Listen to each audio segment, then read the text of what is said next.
偏相雌雄同體，真實相勝別人，跨過性別邊界，覓到半生溫暖。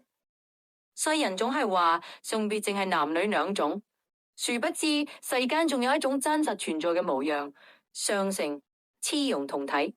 鄉下老一輩人就叫有呢種特殊身體特徵嘅人做二兒子，佢哋生來就夾喺兩種性別嘅邊界，既要頂住旁人異樣嘅眼光，又要面對自己與生俱來嘅困惑，個種滋味真係得佢哋自己先至明白。呢個故事嘅主角周平就係喺陝西安康市一個群山環繞嘅鄉村出世。周平出世嗰陣，屋企已經有7個半大唔細嘅阿哥，屋企又窮，屋梁上掛滿哥哥哋嘅粗布爛衫。接生婆用布巾抹淨個嬰兒，皺住眉頭講：呢個畫睇落似女仔，個底下多咗啲肉肉，男女都分唔清。老豆老媽望住滿屋吐氣嘅仔，心入面早就盼住有個貼心閨女當值拍滾，就當女仔養，叫周平。從細到大，周平都着住花布衫，梳住2條麻花辮，跟住女仔一齊上山採野菜，坐喺屋前縫補衣裳。但係佢總覺得自己同其他閨女唔一樣，跑跳嘅時候力氣比男仔仲大，喉嚨悄悄突起一啲鉗痕，身上線條都比同齡女仔硬朗啲。老豆老媽從來唔提佢嘅特別，只係喺佢俾村度細路仔喊二兒子嘲笑佢嘅時候，會揮住掃帚將嗰班細路趕走。周平就咁糊裏糊塗長到17歲，眉眼間帶住鄉村姑娘嘅清純，又藏住一絲難以言喻嘅英氣。嗰年春天，啱啱遇上知青下鄉運動，城裏啲知識青年落鄉體驗生活，隊伍嚟到村度。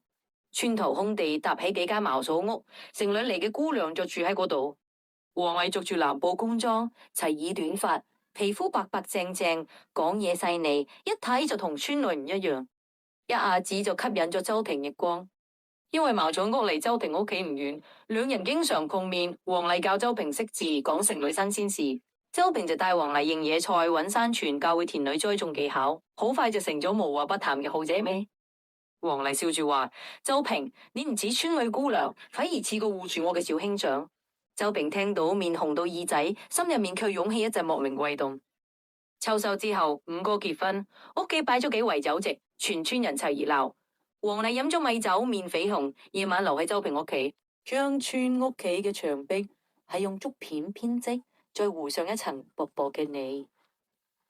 隔音差到嘅。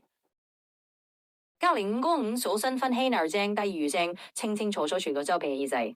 周平躺床上，心跳好似兔仔咁砰砰直跳。王麗都未瞓着，呼吸急促。突然，王麗輕輕轉身，一隻手搭喺周平腰腹，指尖溫度好似電流串遍全身，壓抑咗17年嘅本能瞬間爆發，喉結滾動，心跳如雷，一股雄性意識衝破多年女媧身份束縛。周平震抖住反壓王麗嘅手，黑暗中無言，但彼此都感受到悸動。嗰夜冇多言語，只有靈魂同肉體嘅較勁。周平第一次清楚意識到，原來自己都可以係男兒身。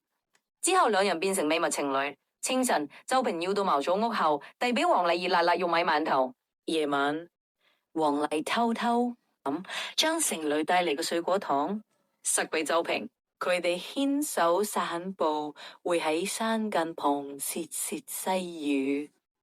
日頭周平係王麗好姐妹，夜晚雄性特徵爆裂。王麗眼裏嘅認可同喜愛令周平逐漸接納自己與眾不同嘅身體。快樂短暫，2年後知青返城政策落達，王麗要離開鄉村返去城市。喪別嗰日，村口老槐樹下，王麗喊到雙眼通紅，遞俾周平一個繡住小鴨仔嘅布包。周平，我會掛住你噶，你要好好照顧自己。周平企喺原地望住王麗登上拖拉機。直到拖拉機變成遠處一個小點，眼淚終於忍唔住奪眶而出。嗰個布包又珍藏咗好多年，入面裝住嘅唔單止係思念，仲有佢第一次對自我身份嘅覺醒。王麗走咗之後，周平消沉咗好耐，佢唔願再着花布衫，開始似阿哥咁着粗布短褂，做農活時總揀最辛苦嘅工。村裏人議論紛紛，話佢越嚟越似男仔，但周平唔在乎，佢只係想用忙碌去忘記失戀嘅痛。村裏有個寡居老漢，冇老婆冇仔女，家底算係村裏數一數二。佢係周平祥嘅標誌，要依度佢嘅特別。有一日攔住周平，遞過一個沉甸甸嘅布包。平哥，我知你為難，呢筆錢你攞去城裏做手術，徹底變成女仔。以後我養你，唔使再受人白眼。周平打開布包，入面又係一沓沓舊鈔票，心猛而一沉。老漢眼神入邊有貪欲，有憐憫，佢冇半分嘅尊重。周平攢緊布包，突然將錢狠狠摔落地。我唔需要做手術，我就係我。講完佢轉身就跑，一路衝出村莊，眼淚模糊咗視線。佢知道呢個地方再係冇留低嘅意義，佢要逃出去。佢要逃出去，去一個冇人識得去嘅地方，重新活過。改革開放嗰陣嘅春風啊，已經吹遍咗大地。周平已經29歲啦，佢穿住自己偷偷積攢嘅幾十蚊，孭住一個舊背包。入面仲有張假嘅身份證，係當年喺農村出嚟嗰陣喺黑市買嘅，係一張男性性別嘅假身份證。佢就咁輾轉嚟到安徽嘅城市，想揾到一份打工嘅機會。喺安徽嘅一間皮革廠度，周平識咗同喺同一間車間嘅劉洋。劉洋係來自河南農村，皮膚黝黑，為人好仗義嘅，笑起上嚟嘴角仲有兩個淺淺嘅酒窩。因為大家都係農村出嚟嘅，所以兩個人特別投緣。成日一齊食飯傾偈。劉洋知道周平嘅特別之後，並冇好似其他人咁驚訝或者排斥，反而安慰佢。每個人都係獨一無二噶，你唔使理會旁人點睇你。周平心底湧起一股股暖流，但腦海入面又響起二兒子3個字。嗰股暖流瞬間被自卑沖淡。周平唔敢正視劉洋，心入面喺度吶喊：老天爺，你係咪玩緊我啊？我逃離鄉村就係想忘掉過去，揾翻真正嘅我。你個偏偏似一個男人俾我，仲要係一個咁完美嘅男人。哇！工廠嘅宿舍係上下鋪啊。周平同劉洋喺同一間屋嗰度瞓。有一次周平因為加班太攰，趕到宿舍就暈咗咗。劉洋嚇親咗，背起我就直奔附近嘅醫院，成晚喺病床邊照顧佢。周平醒嗰陣，見到劉洋對額布滿血絲，心入面湧起一股暖流。嗰種感覺同以前對黃麗嗰種喜愛唔一樣，冇咗最初嘅衝動，反而多咗份溫暖同依賴。有一晚刮住冷風，宿舍啲工友都分咗屋企，剩低周平同劉洋2個人。佢哋坐喺床邊，吮飲住廉價嘅白酒，興起家鄉嘅往事同埋打工嘅艱辛。劉洋突然間握住周平嘅手，認真咁講：周平，我唔理你係男定女，我只知道你係一個好人，我想同你一齊過日子。周平望住劉洋真誠嘅眼神，呢一次佢冇再退縮。依偎喺劉洋懷裏，視線定留喺劉洋輪廓分明嘅嘴唇，同佢緊緊相貼，忘記咗自己身體嘅與眾不同，忘記咗嗰啲成日響起響腦海嗰3個字意義字。佢不顧一切咁將自己嘅身心全部交俾咗呢個男人。之後2個人就好似情侶一樣互相扶持。劉洋會將工資分一半俾周平，等佢可以買啲好嘢食補身體。周平就幫劉洋洗衫，洗得乾乾淨淨，將宿舍打掃得一塵不染。佢哋一齊上落班，一齊行公園，一齊計劃未來，諗住搵夠錢就喺小城買間細屋，過一啲安定嘅日子。周平喺劉洋嘅陪伴下，慢慢學識接受自己嘅身體。佢唔再糾結自己係男定女，只知道自己一直被愛，亦都有能力去愛人。歲月流轉，周平喺安徽扎下根，佢同劉洋一齊持續工廠工作，開咗間細細嘅雜貨鋪。雖然生意唔算好好，但係都過得去。偶爾，周平會諗起故鄉嘅山水，諗起黃麗嘅樣。諗起以前俾人叫做二兒子嗰啲日子，佢依家唔再苦惱，又唔再自卑，因為佢終於明白性別用來唔係定義一個人嘅標準，愛同被愛先係最寶貴嘅嘢。後來村入面嘅阿哥們陸續聯絡翻佢，話老豆老媽年紀大咗，淨係掛住佢。周平就帶住劉洋翻到頭烏鄉，村裏面見到佢哋2個人一齊，雖然仲有啲人會議論，但係更多嘅係善意嘅問候。老豆老媽捉住佢對手，眼淚直流。平翻嚟咗好，翻嚟咗好。周平望住滿頭白髮嘅父母，心入面嘅結終於解開。原來故鄉從未拋棄過佢，只係當年嘅人唔識得如何去接納一個唔一樣嘅生命。周平60歲嗰年，雜貨鋪嚟咗一個陌生嘅老太太，穿到好清齊，頭髮梳得服服帖帖，眼角下有啲熟悉嘅輪廓。佢望住周平，遲疑咗好耐先輕聲問：請問你係周平嗎？我係黃麗。周平整個人愣咗，手中嘅算盤啪嗒一聲跌咗落地。劉洋啱啱從屋角度出嚟，見到呢個情景，停咗停，眉頭皺咗一下。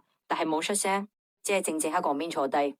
幾十年過去，黃麗嘅樣貌冇變太多，但眼神唔再清澈，眼角多咗幾條魚尾紋。原來佢返城之後嫁咗人，有個女，但係老伴幾年前走咗。黃麗成日諗起當年嘅日子，從阿哥口中得知周平嘅下落，特登嚟揾佢。佢哋坐喺門口嘅竹椅上面傾偈。周平入去房，拎住一個退咗色嘅小布包出嚟，上面嘅小鴨子已經睇唔清楚。周平望住個布包，眼裏噴起淚光，話接留住，無聲低調。佢將個布包遞俾黃麗。劉洋坐喺側邊，聽住佢哋講鄉村嘅往事，手指無意識咁樣挨住底嘅扶手，眉頭始終皺住。周平見狀，轉頭笑住介紹：阿楊，呢位係我年輕時喺鄉村識嘅好姊妹黃麗。劉洋有啲唔自然咁點下頭，應咗聲：哦，咩你傾，我去燒壺熱水。等黃麗走咗之後，劉洋繫住圍裙從廚房出嚟，悶聲悶氣咁講：佢同你以前關係好好噶。周平走過去，輕輕拍咗拍佢嘅肩膀，都係幾十年前嘅往事啦。當年係青春懵懂嘅情誼，我家只剩得下祝福。阿楊，你咁多年陪住我，我心裏邊邊個最重要，你仲唔知咩？劉洋聽咗，皺緊嘅眉頭終於鬆開，嘴角掀起一個淺淺嘅笑容。我知噶，只係一時有啲唔習慣。